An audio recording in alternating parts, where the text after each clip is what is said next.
Hi, this is Kiri from KiriMade, and I'm doing a series of videos to introduce non-weavers to weaving.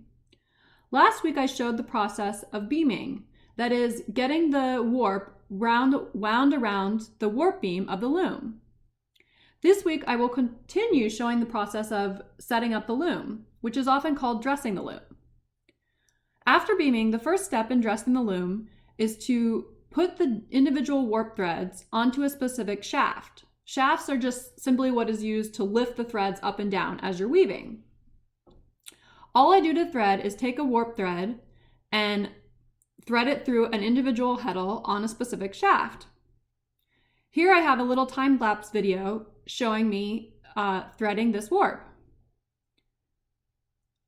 The next step in getting the warp on the loom is to do what's called slaying. In order to have the warp threads spaced out evenly as you're weaving, you use what's called a reed, which is simply a device that has metal slats spaced at regular intervals. On my big floor loom here, I actually suspend the reed horizontally so that I can slay very comfortably at the back of the loom.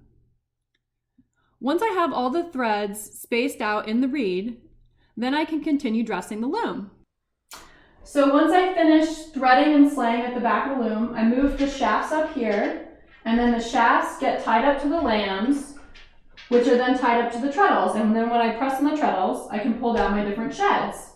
So the final step is that I tie onto this tie bar at the front, and that allows the cloth to be wound onto this cloth beam as I weave.